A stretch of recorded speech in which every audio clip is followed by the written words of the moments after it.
stay flexing. Oh, you know, we stay flexing. Different locations, the same dressing. It don't matter where we go. Kani 4x4 tumefika. Oh yeah, we stay flexing. Nimesha chase bag na die blessing. I told MJ take things slow. Sija kuchoma lakini umenishika. Oh yeah, na sijai fake kwa line. Mfuko ni green so your drip ni mean my guy. Tukiomoka vacay Dubai. Si uko ni clean plus akukosi jin wala. Na ukitaka mina supply. I make them stand utadhani mini surprise yeah.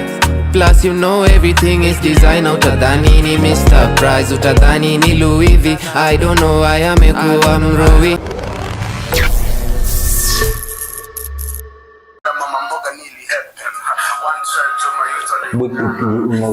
Kurudisha kwa kanini Mike. Reject your babe. Welcome to another episode of Open Conversations with Nesh. Mnajua the motto, mnajua bila kudandanga, a space where we celebrate authenticity through meaningful conversations manze. Tuko almost 200 subscribers manze. Shout out and mad love to all of y'all. Na ni kitu tumeanza juzi manze, tunashukuru God.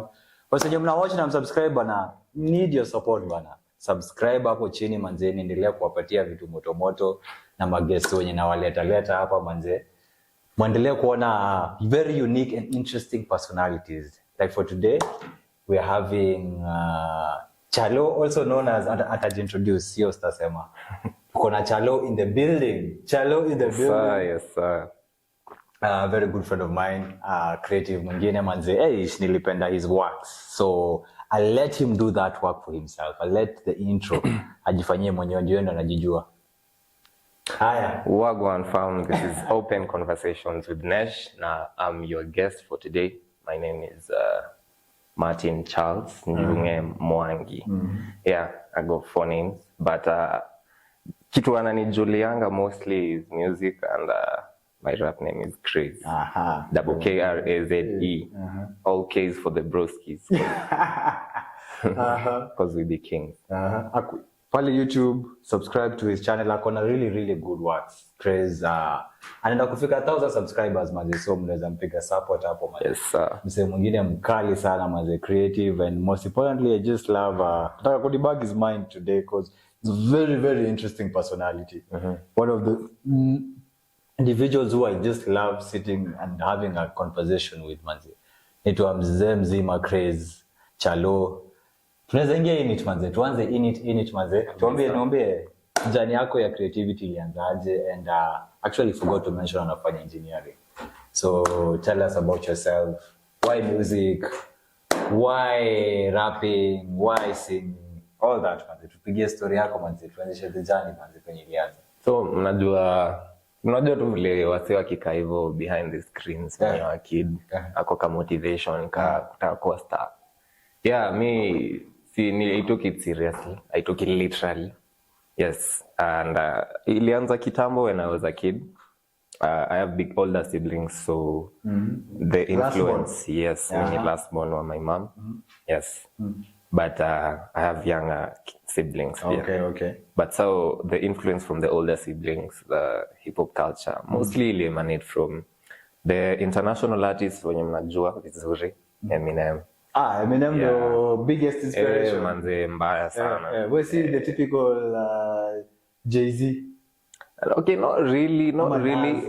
Niko na kuzua aitwa Kelly, upenda manze Jay-Z mbaya. He's also a rapper. So anaitwa Kelly Clyde. Yeah, anapenda Jay-Z, but mi sikufall in sana, siku inclined to Jay-Z sana. So it was mostly Eminem and the likes of Kina Chris Brown. So hiyo pia of course, yeah, I've seen elevate my musical vocals and melodic side.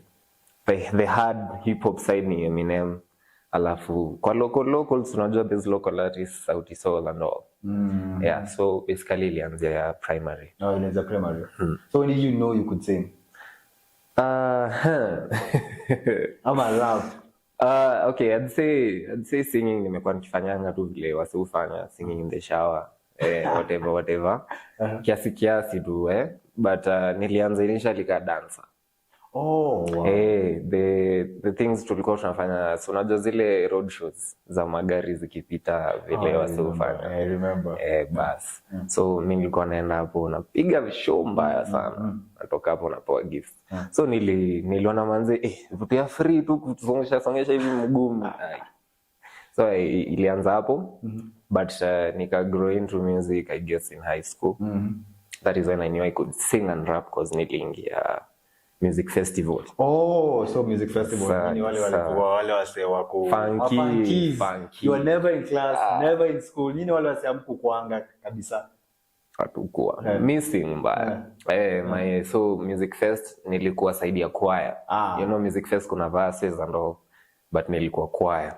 So choir unajua pia wanasaidia ku coach the dancing side and the vocal side. So ilinisaidia both ends. Nika develop choir, nikakuwa choreographer in that same choir. Wow. Yeah. Nilikuwa Chavakali High School. So what's your Chava shout? And after that, I think hata before that, nikiingia high school, before choir, nilikuwa nishaanza kuandika to some things. But si sana on a regular. The first rap I actually wrote ilikuwa this. Serious? To whom? I wonder. Sataja jina, but alikuwa classmate tu manze. You know, he was a very good MC at that time. Na pia alikuwa stout Christian pia. Why did you have to list the Christians? So unajua tu entertainment manze. So ilikuwa vile dorms tulikuwa tumearrangewa ni the whole class lives in one dorm. So tulikuwa tu very cooperative, communal. Alafu so the guy vile alikuwa anaandika, he used to tell us his favorite rapper was musician was Willy Paul. Mimi nilifeel manze. But Willy Paul ako talented. He's a talented musician, he's a talented artist. But mimi nilifeel manze hauja ku exposed vizuri. So mimi nikampatia a bit of my might. Manze wase waliti. After wase kusikiza hiyo this because I did it in one night, Friday nights tulikuwa na entertainment nights, beating on the desks. Hivyo. So nilipiga hivyo one time na wase wakabambika mbaya sana. So after hapo ilikuwa tu juggling because I had a friend who tuna stay LD pamoja but tuko chuo Western. So tuliagree tuliandika gospel. Nice. So my first formal song was a gospel song. Wow. Apart from this, after this. Yeah, it was a gospel song I wrote. Ilikuwa very nice rap. I was kind of mostly singing the hook and all. The guy was rapping because he used to love Calligraph Jones. Shout out. So after hapo we were to head to the studio. Nini ilifanyika, shetani akakama hapo katikati. But hiyo song sure ikaingia hivyo nyasi. Ilinyanyasi. Never got released. Never got recorded. In fact, because I had a notebook nili keep from like 2017. Nilikam kuipoteza nikiwa kampu. Aminigaton. So nikiingia hivyo first year, second year, something happened while I'm shifting from hostel to outside. Nini book ikapotea and it had a lot of songs. Ilikuwa hadi na the original disc. Yeah. So msemo mwenye atapata hiyo book in future manze hiyo ilikuwa gem. Ujue huo mse alikuwa mnoma. Akutafute mse. Nitafute manze online social platforms ziko. Sija change jina. But nilikuwa na jina weird sana nikianza. Sikuwa na niambie ilikuwa. Pickles, you know the food pickles. Oh, pickles. Yeah. I'm glad you didn't go by that name. It sucks. That was cringy. That was cringy. So like your day can happen, could record and afterwards what happened? Basically funds. The funding, because tulikuwa tunachukulia music like it's a hobby you can do on a regular kiasi anytime. But tulikuja kuangalia kwa grau manzi station very different. The studios and the stuff, studio recording, production, it has a lot. Na maybe hatukuwa tumefunguka akili that well, but tulikosa funding. Then you know you're in high school, so si tunaweza piga job full time material. Tulisema tu kwa imani ya Mungu ipo siku tutarecord. So it happened after high school. After high school, in 2020, I finished high school in 2019 though. 2020 tukakaka hiyo time ya corona and all. Mimi niliamua kutafuta wera. Katafuta job, nikapata I used to be a tutor. Funza. Okay. No one could never even imagine that. Yes, kuna the creative side alafu pia the structured side. Structured. I was a tutor for a few months. Huku tu mtaani. I had a couple bucks. Na nikaingia studio. The first studio I went to was LBDS. Iko Uganda Road hapa tu on your way to West. Yes. How the experience was first recording studio session. Actually ilikuwa very weird. Sikuwa expect iko hivyo cause imagine there's a wide array of producers and equipment and all, but it was just a small studio with just one producer, not a lot of equipment. Tukapiga like 30 minutes or less. So I layered the songs, the vocals nililea because kuzi record wasn't the harder part. Kuna tu bits in between hapo. Hizo ndo tricky. So tukafika hapo akaniambia this what you're supposed to do. Unafaa record in beats. One verse like 8 bars umalize. Then urudie. So tukapiga hivyo. The first song I did was inaitwa In My Zone. Oh wow. Yeah. I also. Will you play your song? Yeah. In My Zone was a really cool. For first song ilikuwa kali sana because it's a trap song. And it's just vibes. Ni kusutu vibes and I was just describing how it feels to be in my zone. Am I in the zone when I'm writing and stuff? So that was the first song I released. Nilirekodia huku. The second was in Nakuru right after joining campus, 2021. After recording the second audio, I did the first music video with... Yeah, the first... That's what actually what you understand the challenges of a music video. Music video. Hey, man, the music video, nitasema tu ni expensive. In terms of your energy, you invest a lot. And the people. Energy, investment of people here. Because it needs a lot of movable things that move around a lot. People are supposed to be in different places.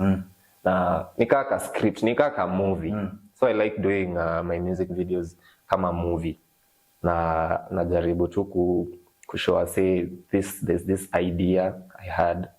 Kama the first music video I did, the idea was I have very limited spaces to record. So kitu nitafanya ni nitaenda zile places zenye hazionekanangi mostly.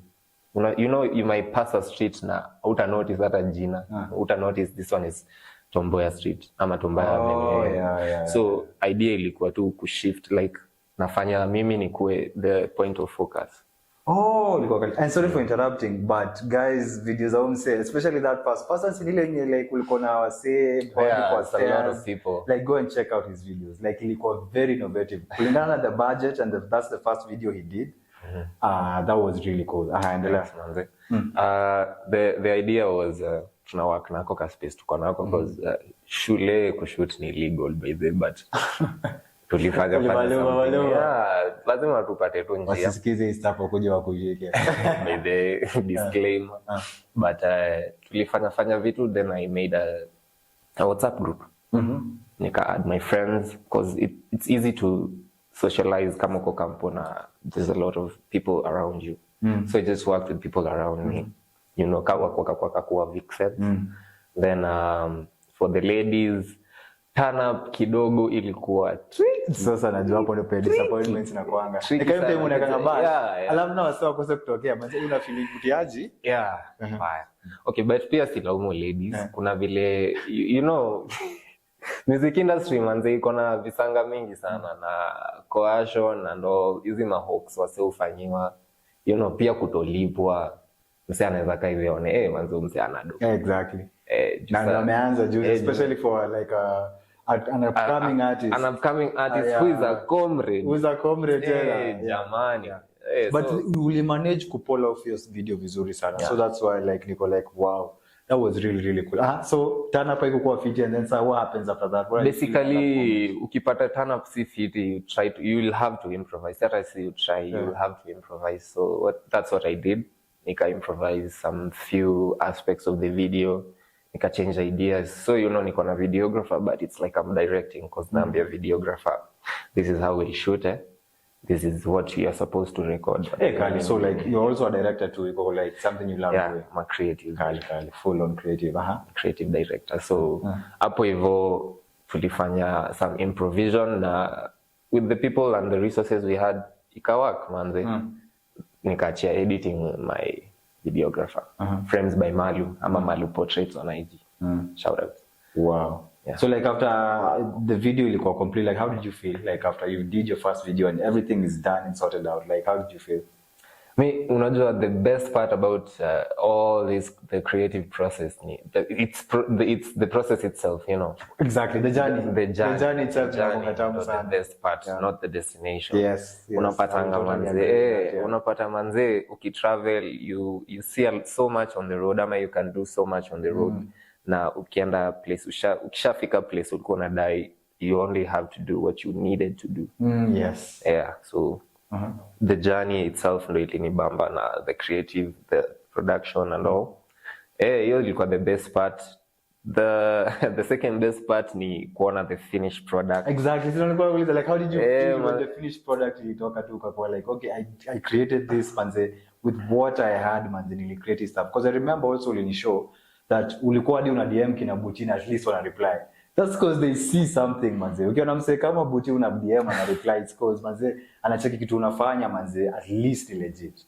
Yeah. So like how did you feel? Like ilikuwa hiyo feeling ilikuwa gaje? Feeling ilikuwa sublime. Kwanza tuko hapo with the gang, unajonuka na maboys sana. Nice. Because community. Yes sir. Community manze ni muhimu. Ni very very important, especially for young men this time. Definitely. In Kenya, comrades. So tulika hivyo manze, tunabambika kuiona. Kwanza the first people who saw it were my friends wa shule. Wow. Before I even uploaded it on YouTube. So kupick uploading date pia ni thrilling, because uko very specific also with imagine nikaa unaambia tu wase mngoje na wapanga. It's coming. Stuff is coming this Friday. Kwanza una tease wase kesho kutwa hivyo. Yeah, so it's very amazing. That was the first music video I did. The second was quite easier because nilikuwa na some more fans. I even went to Nairobi. So I did my second music video in Nairobi with a videographer called Omondi. Yeah, he's a nice videographer. Ameshutia some few artists. Yeah, I think ameshutia pia NTV. So okay. Yeah. Omondi, shout out.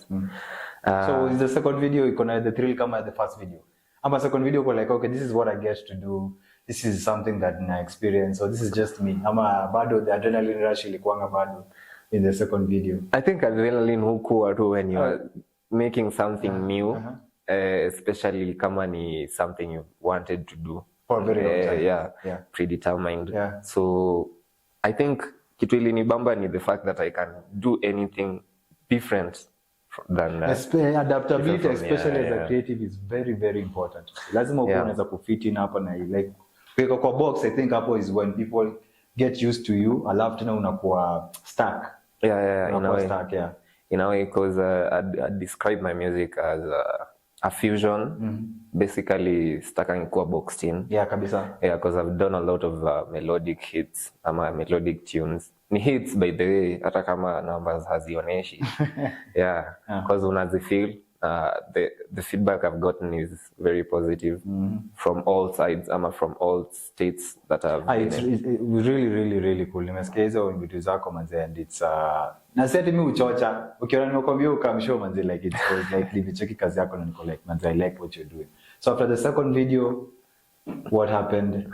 I think after hapo nikaanza ku notice the essentials zenye unahitaji. Ulipitia any challenges in the second video? Turn up ilikuwa the same kama the first video? Actually that was the hardest video I've ever done. Okay. Because mimi si mtu wa Nairobi and the friends that I have wako scattered, so naweza kuwa na friends in Utawala, Juja, Thika, unajua hizo ni different places. Oh yeah, that's the challenge in Nairobi. Yeah. So to come to hiyo formation work ni tricky sana. Mse atoke kutoka Juja, mse atoke kutoka Ronga, Utawala. Na unafuu vibe this way, unajua there's a certain code enye mna follow as creatives, na inakuanga very important. Inasaidia pia kuset nini boundaries and all, na unajua pia unakuwa na an idea ama a picture of what you're gonna see.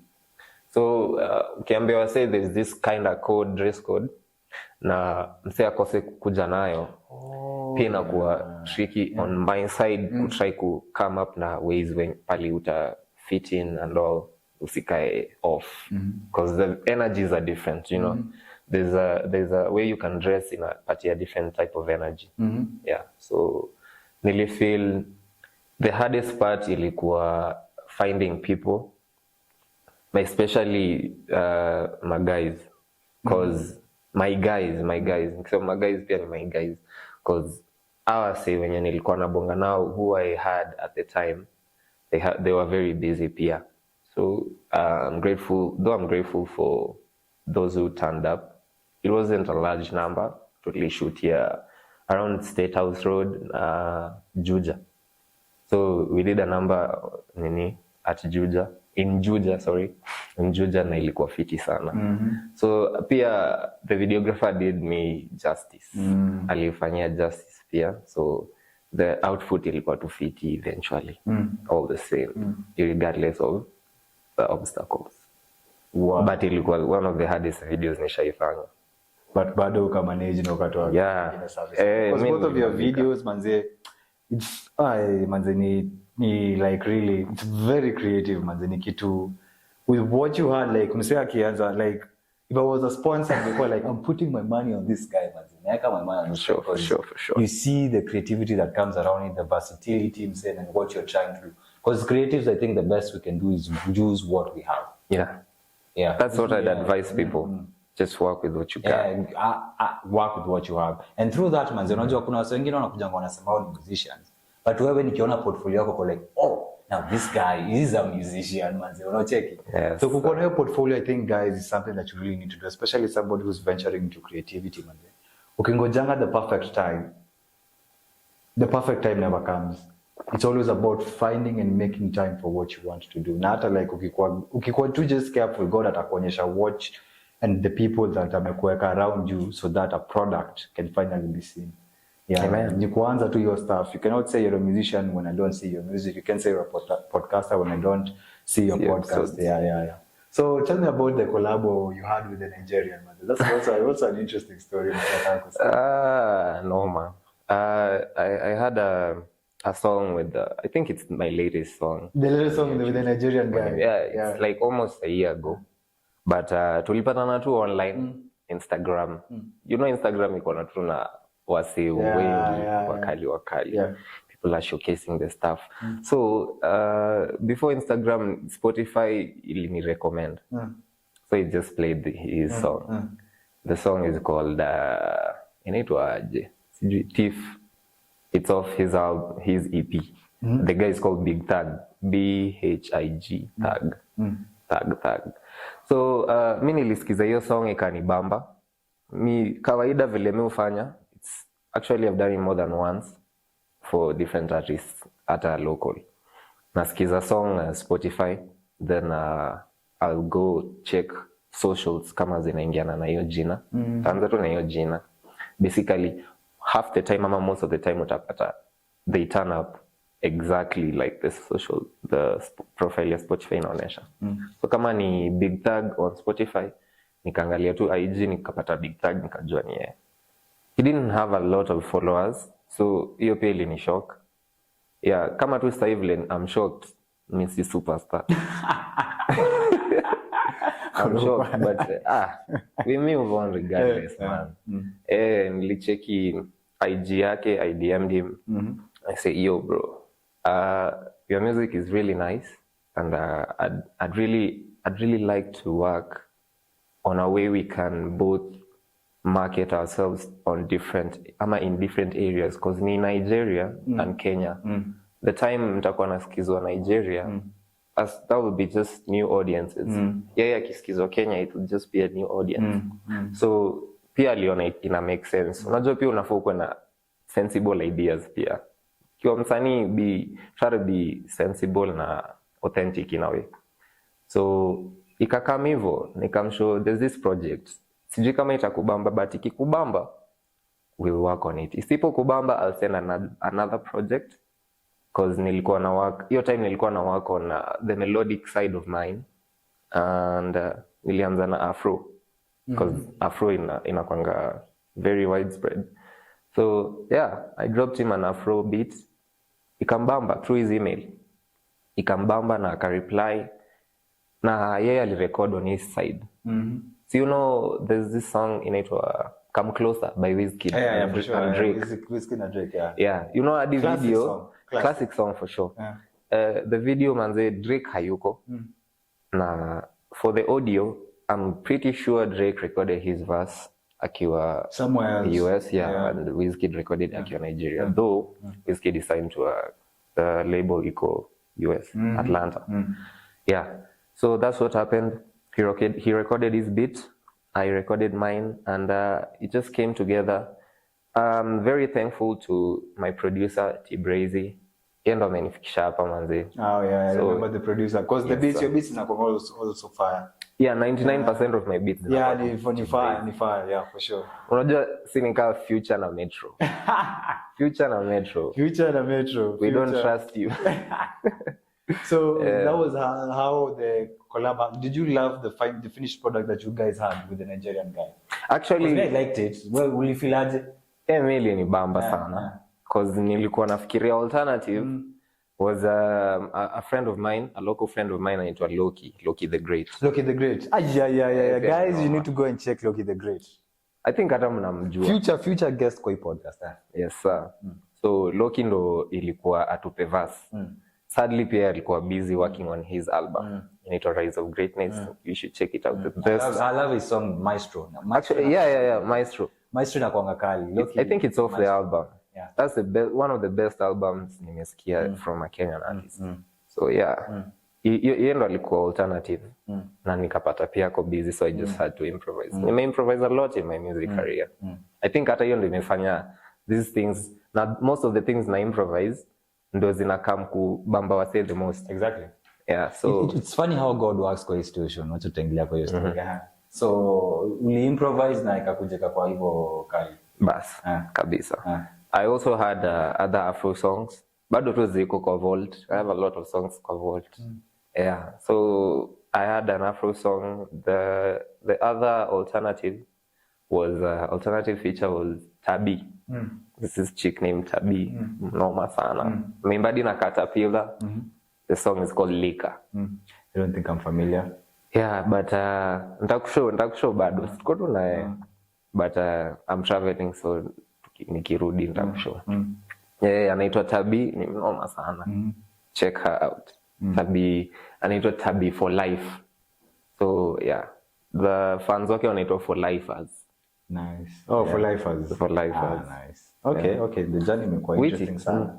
Which now which comes to this question yanapatana kuuliza every guest I usually have. Tumepatana, of course, tulipatana Calvary. Sure, tukakuwa acquainted book club. Shout out to book club as always. How has your faith now impacted your creativity side? Like, okay, you're trying to grow in the spiritual side of life, manze, na like no mimi husema ni most important side, manze, relationship yako na God. Like how has it changed you, and how do you see it like affecting your creative expression? Affecting your music going forward? I think it's just kind of like grounding me because kabisa. Yeah, lazima pia ukwe grounded. Lazima ukwe grounded. So I think na work kwa foundation sahi because na feel these other songs I've been doing it like out of just in a spur of the moment. There's just these feelings unakuanga nayo. Yeah, exactly. I've never really done a heartbreak song. Doesn't mean I'm not heartbroken. Doesn't mean I've never been heartbroken. but sijai kuwa in that like specific kind of zone, na pia environment pia ina matter. So the environment that I've been from, it's very rough. Yeah, it's a very rough background. Na feel pia ukiwa umelelewa kwa a rough background, kuna vile tu there's something zenye zinakuanga unspoken laws zenye una following tu by yourself, na ndani yako unajua kuna vitu, kuna limits to yourself.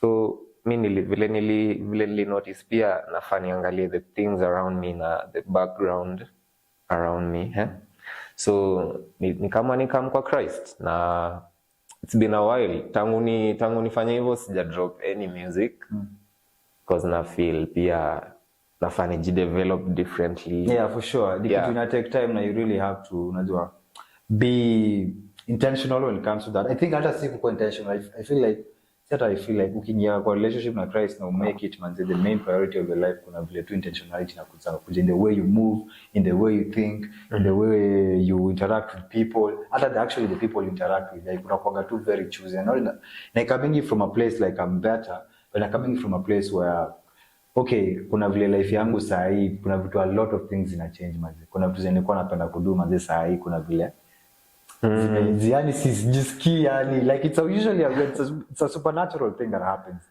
like literally. Ni vile tu umesema, it's not that you feel ama you say that you're better, it's just that you know better. Kali inafaa kuweka kwa shorts genje sana. But inafanya pia unakuwa intentional with how you move, cause nikiandika mimi hupenda sana my music is a music that feeds itself. Sijui kama mshaisikia hiyo mahali mara ya kwanza, niko sure it should be written in the books. My music is one that feeds itself in a way that najaribu sana in every line uko una learn. So the first moment utasikiza song yangu, it's not the same, you'll never view it the same way once you start to internalize these lines. Na feel pia sahi pali niko with God, inafaa niko na some message. Kazi yetu as human beings pia ni to bring people to God. So that is God's will, not ours, na imeandikwa pia. So najaribu pia ni get out your message, hata kama ni local, hata kama ni local song. So manze, nikishaanza kutoa hizo messages through these small lines, pia nazifichanga ndo uanze ufikirie. Najaribu pia mtumie akili isikuwe tu manze kani goshodo modo. Hapana, sinyonye, no, umekataa. So manze, it's very important that message ikue kwa song, na najaribu kutumia two aspects. Kuna kitu inaitwa entendres. The famous artist J. Cole, mimi mswa J. Cole. J. Cole for sure. J. Cole die hard. J. Cole every day. Kendrick pia au tumia these things sana. That's why unaangalianga messages zao, unasikizanga their songs, unakaa tu hivi unafikiria what did he say hapo. Yeah. So messages zangu hivyo ndo mimi naweza dai sana kuzi express na ku bring out into the world something that is new and different. Nika tu Gen Z si generation watu washaiona juu cheki maandamano design watu walikuwa na move. Nice. Actually nataka tuingie tu hapo. Nacheki napeleka pale. But ukicheki design watu walikuwa na move in the maandamano thing. Okay, mimi personally mimi nilikamta. Sijui okay, mimi nilikamta. Me, I'm not afraid to say cause director tunafaa tukuchape msee. Director anacheka lakini mimi nilikamta. Sijui, okay, mtani judge ama mtakuwa na opinions, but me, I was pro maandamano, but sikuwa. Sadly, I had some things I had to deal with. So maandamano manze ilikuwa noma sana. Ili showcase to Gen Z by the way. Pata hiku ni bamba. Gen Z, ushaisikia debut ya Gen Z, they popped out, wali pop out. Gen Z wali debut manze. Yeah, they made noise. Made noise mse. So mi kitu haiko ni bamba ni the fact that kuna vices ziliingishwa kwa something sure. good. Ni kama tu sasa community yetu tunajua you may have good people around you, alafu saka mtu kamoja baada hapo. Mimi nilikuwa kwa hiyo protest by then nilitoka shoot hiyo Tuesday, alafu nikaingia tao. Na hiyo time ilikuwa crazy sana. So like nilikuwa hapo, like nilikuwa na check vile vitu zilikuwa crazy. Buda ulikuwa unaona wasee wanaingia shops. I hate to say it, yes, napenda hiyo. Unajua like there's power in like hapo pia discover how crowd iko na power. Crowd ikiamua kufanya kitu inaweza fanya kitu. But at the same time crowd ikiamua ikue fala. Ujinga inamkuwa multiply times because you would see people wanataka kuingia kwa shop ya shop ya sasa si clean shop, kwa shop ya simu hapo people wana break hapo inaitwa people walikuwa I think they were breaking kwanza ya Samsung shop, they were breaking hiyo pale kinakuwa hapo chini and hapo ukiwa hapo katikati na kukuwa na stampede ukikanyagwa hapo seriously unaenda there was so much chaos. Kwanza mwili kaya yangu kuna reasons too nyingi makarao na kama wana shoot, so everybody is running this side. It was I think hapo point hapo I think point yenye wase walianza kuloot vitu na wase walianza kuban vitu I think that was where vitu zilitana side, but that's what I usually say kwa protest manze, ukileta 100 people hautakosa 2 man people. That was expected. Kila soko. Tuesday was last week. Tuesday was crazy. 25th of June was crazy, man. Crazy. Totally a black day that Kenya experienced, man. Black Tuesday. So, manze, watu wamezoea Friday ndo black. Manze, mlioneshwa nika huko si Jumia. We are going to do this differently. But mimi nilikuwa tu na two reasons tu wangu. First of all, manze, mnatoka maandamano mnaenda KFC, mimi pesa iko wapi? Pesa iko wapi bana, my friend? Ya pili, mnatoka maandamano mnaenda form na watu wako na magari. Kwani wazee walikuwa na magari walikuwa na maandamano? Pesa maandamano ilikuwa wasi masla kasi. Pesa zinabebo bana, mnajaza watu kama 10 ndani ya TX. Wewe unazunguka mimi. Nilifeel mafuta do ya mafuta sina, do ya food sina. Kuja tao manze, hiyo hatuwezi ku excuse manze. Sisi tulikuanga hapo kwa streets mse. Stay bulleting to get mse tungekuwa one of the people. Because there were casualties, man. 4 people died. And that was also really sad. That's sad. So man, it was just a lot. It's different from what other people have seen. From anything that we've ever seen as a country, because it's just a unified front. Hakuna wasi wako opinionated, like it's just moving in one direction. Exactly, and that's what I really loved and I enjoy about being apparently ukiwa born 97 when Gen Z. Nilikuwa dhani mimi ni millennial, but sasa nimevuka, nimewatoka mimi ni Gen Z sasa. The united front that Gen Z wako nayo, hata nilikuwa nasikiza place Gen Z hakuna social class, hakuna status, mse Gen Z wako united manzi. Alafu na pia education, thank God for education, the education that at least for our forefathers, Kibaki free education, shout out to Kibaki manze. Imetusaidia sana manze ku fight for a cause manze, which is genuine, at least manze uchekili work manze, at least our president or manze, mad respect to the president, at least aliona what needed to be done manze. At least things are getting to unajua ku calm down as they should. But the Gen Z will make noise manze, and we're really happy that at least right now we get to be a part of the program. But trying to get decisions that is doing a nearly sign manze. Kulikuwa na public participation manze. This is only public participation, so like Gen Z are part of the program, Gen Z are part of Kenya manze, na sisi tunataka kuwa na brighter future manze. Mimi sitaki kukua place yenye tunaenda majuno tupate place, tupate a better. Hiyo kitu imekuwa kwenda Australia, kwenda US, like even you know conversation tumekuwa like nayo most of the times. Lazima uende Australia ati ndio upate a good future. Why don't we build Kenya manze? Ndio hata wasiwa kwa na kama hapa manze. Because Kenya is really beautiful manze. Kenya iko na a lot of potential manze. Especially in East Africa. So manze ufala kwenda Australia ndio tupate a good future manze, ndio kitu ilikuwa imeanza kunibosa hii. Na sasa pia umecheki foreign investors wameanza kutoka from Kenya because kuna vile tu wame notice instability pia. For sure, especially after hiyo because lazima so pia inafaa iko environment yenye mnaweza leta pia foreign investors pia mjaribu kufanya country yenyewe igrow. Na pia tunafaa tupewe hiyo leeway ya kufanya sisi tukue able kucontribute, si kufinyiwa mpaka. Exactly, because the population ya Gen Z by the way produce sana man. It's not that we don't want to pay taxes, it's just that it should be reasonable ndo pia msee akue able kutoa. Yeah, kabisa. Yeah, so I think what happened imeonyesha where Kenya is headed. I think it's a better place. It's a better place. We're headed to a better place. Yeah, so nilikuwa nikuuliza, are you ready to be famous? Like unaweza feel sahi ukiulizwa sahi ukikuja God akwambia kama upate the fame, upate the money, upate the exposure unataka ufike a million subscribers, would you be able to handle it? Because most people think they can.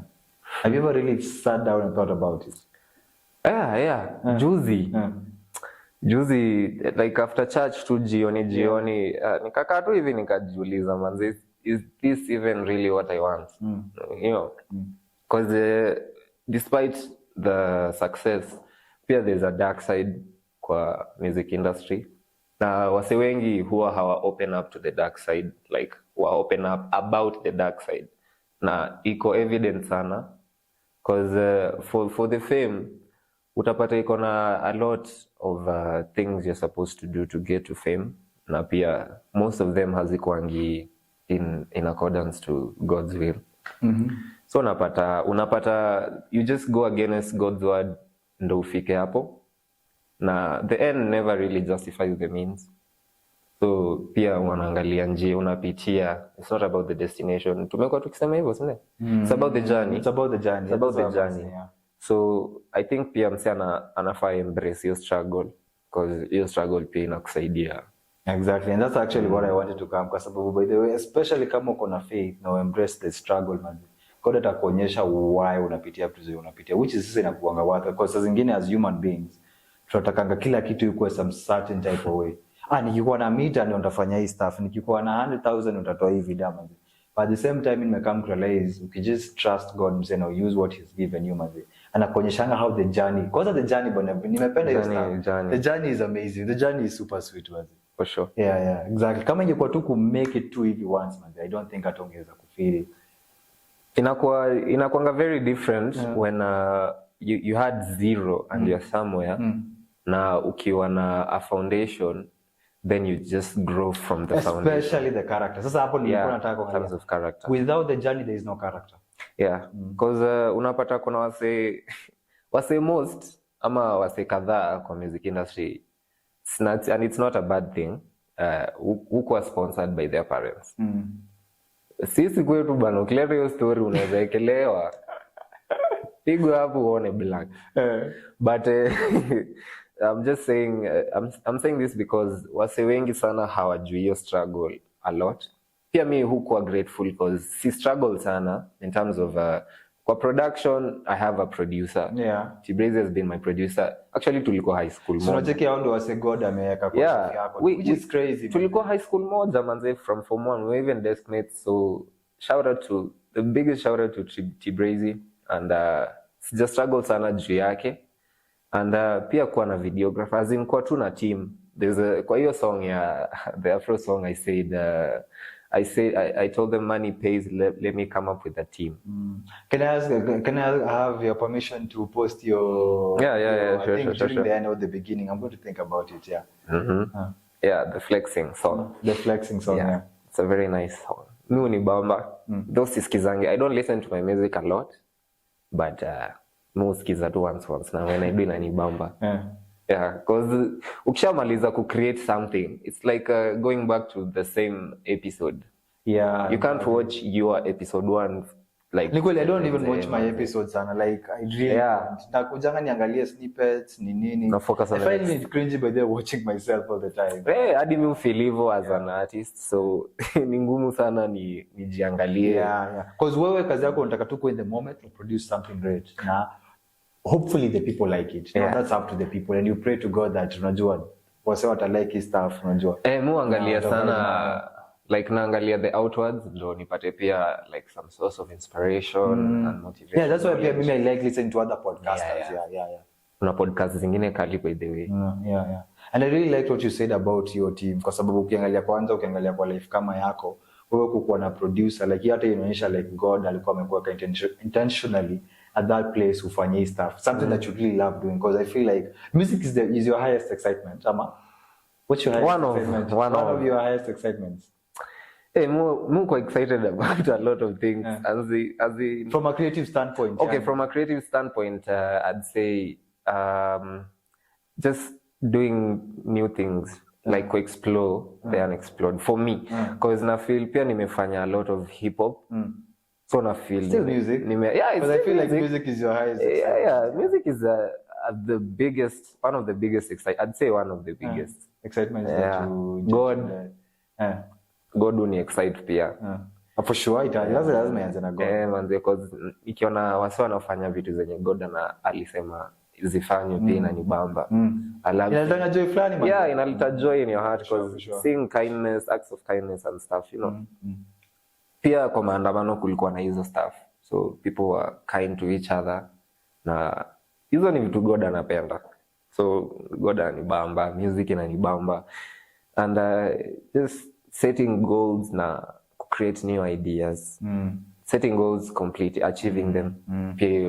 I think those are the top three. Okay. I think because mimi like before I started doing this, God too aliniweka in a place where nilijuana tu na msemo yako na because I didn't like have anything. Nilipata msemo anajua camera like pata na wasekaki na Manu hapo manze imefanya hiki kitu kwa possible. Bwana director. Shout out to Manu director.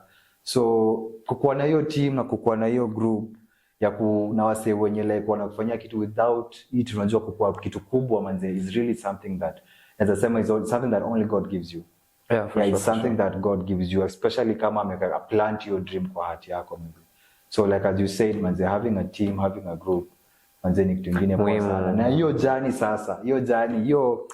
manze na feel ku give up manze na feel kama manze sifanyi kitu right manze alafu na bado God anakurudisha hapo manze unataka kuacha kushoot lakini bado ushoot next week say like that is by the way umesema that is what makes the journey sweet, the character, the perseverance, the endurance, the people not believing in you and you still doing it. Yeah manze, you know the one of the biggest struggles is as in you not believing in yourself pia because people may believe in you but exactly ujitambue muhimu because there's this song, a popular song wase uipenda sana, one of the most loved songs zangu ni inaitwa Mr. Man. That song niliandika tu huko mtaani na nilikuwa na best yangu Kevin, he's a photographer of mine.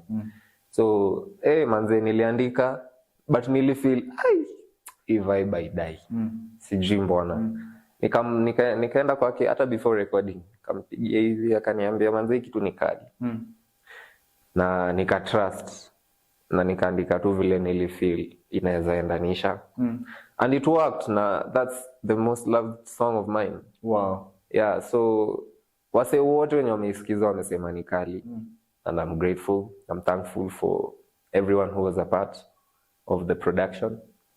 But na feel pia unaweza anza something, unaweza anza a project, a foundation, a company or a podcast even. Now feel ni kama manze kitu one factor ama two factors zinafanya the overall output inakuwa mbaya, but that's not it.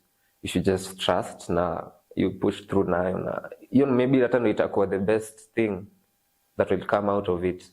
Yeah, ni kali. So, yeah. Especially I've heard most people talk now like ile kitu yenye nilikuwa nadhani ni obvious, like that content yenye put out manze that was cringy vibe nayo manze. Yeah, especially it's really weird. It's really weird. Ile kitu yenye unadhani hii ndio kali manze unakuwa as well as I thought it would. Especially for artists. Especially utangalia for every artist kuna song tu atasema hii ngoma hata sikuwa yamenia. I'm pretty sure when Lil Maina put out Kishash ilikuwa tu exactly ilikuwa tu vibe ilikuwa tu kitu ingie studio tuko na mabest and they had fun manze have fun why you nilisikia interview mse alikuwa anaitwa ngaje Sikilaro, you know, I know that Ian Dio alafu mse mwingine anaitwa 24K. Actually it was the most random song they had. They were just having fun in the studio. Yeah manze Kudade. You've seen the video. Like wakakula number 1 video. Yeah, ai. Hadi unashanga wewe mwenyewe ndo unasema hiyo ai. Ukiwa mtaani. Yeah, so like it's very weird how wase pop out like creativity and creatives like utapata wase to like the things that they didn't think that they put themselves out ndo inafanya they blow. Stars, they blow, yeah. I think that's why I've also asked you about that question, like, are you ready? Because pia your stuff kikam, because mimi na feeling your stuff inakaming when it's least expected. Yeah, inakaming tu. Inafujanga hivyo. Are you going to be ready to handle your pressure? Are you be ready to handle the power? I think the most important thing ni pressure, because the pressure pia that comes yeah. Tupatia 8 moja anaweza tupatia 8 nyingine, msa anaweza deliver bado. Hata ukipiga gym, sisemi ati napiga gym sana, but mupiga. Ukipiga gym unaanzianga small, lakini lazima increase. Yeah, we ndo at least gain. Yeah.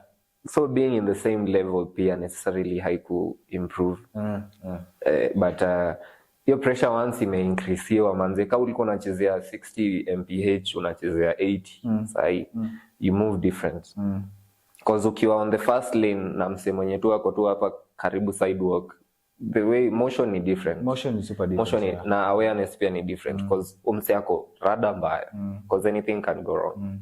So with the fame, I think I'm ready in most ways. Yeah, because you're grounded. I love asking that question because vile utaijibu is when, like, okay, I don't want to say I'm a good, but vile utaijibu, I can tell as somebody who's ready for the spotlight by how they live their life now. Kwa sababu one thing I've realized pia, a lot of people look, kesho nitakuwa ama my future is bright, but like, are you trying to make the best of what you have right now? Because what we have, what is usually promised to us na kwa side. You cannot be able to see that and be thankful about that na kuwa grateful is very, very difficult. And that first of all comes with a relationship with God through His Son, Jesus Christ. Penda Mungu, my guy. Pendeni Mungu. That I think is a very good way to wrap up the show. Manze, imekuwa really interesting show. Nimependa vile tumeongea, tumekuwa low. Manze. Vibes. Kuna watu wanakujanga hapa ni psych, but me feel ile imekuwa tu najua, tumekuwa tu just low key manze, having a good conversation, which I've really, really enjoyed manze. Manze mimi pia nimeenjoy na feel manze wase wengi wanakuanga na issue sana when it comes to, especially for artists, kubalance the religious side na the music side. Yeah, exactly. Kitu mimi naweza sema ni like you just try to have a foundation on both sides, ndo at least ukianza kuenda hivi juu unaenda side zote mbili, si side moja pekee. Exactly. Because si lazima pia, you don't necessarily have to sing about God in every line, but the fact that you acknowledge that God is at work na God ndo hukupe hizi stuff, I think people makes will all the see more that. difference. People will see that. People see that through the music, not exactly, doesn't really necessarily to have to be defined as a gospel song, you know. Yeah. They're very nice rap songs. Discussion at diet. And Nyashinsky is a very good example. Nyash is a secular artist and he has gospel hits. Calligraph pia. Sifu Bwana. Sante Mungu. Yeah. So I think that's something that every individual ama creative who's upcoming lazima akone hiyo stuff. I feel hiyo ndio kitu yenye most creatives wana lack, and that's what I try to at least bring light to, ndio manze usiende to the dark side, because I've seen a lot of creatives who become successful manze wanajilose in that manze, you lose yourself in that, you lose yourself in the parties, and it doesn't fulfill you in any way, and it inakuwa tu worse. But anyway, thanks manze, hii imekuwa tu impromptu na nilikuwa tu nataka ukamisho, nilikuwa tu nataka, unajua nowadays tu mimi nakuwa tu nikihapo kwa macho na mseni kwa like mse namtaka I'm super happy and grateful that you may make your time to come manze. I'm really honored manze. Thank you for the opportunity. Shout out Craze manze. Check him out on YouTube manze. Mse mwingine mkali sana manze. Tutacheza ngoma yake tukimaliza the show. Unaona wakinini a lot by 21 Savage na J Cole. J Cole pia alikuwa na travel the same way mimi nilikuwa na travel. Na wakaingia studio, they made the hit which won a Grammy. So a lot ni kali. Hapo ndo tunaanzia manze, pia mimi tunaanzia. So a lot. Yeah, this one is a hit episode. Watch out. A lot.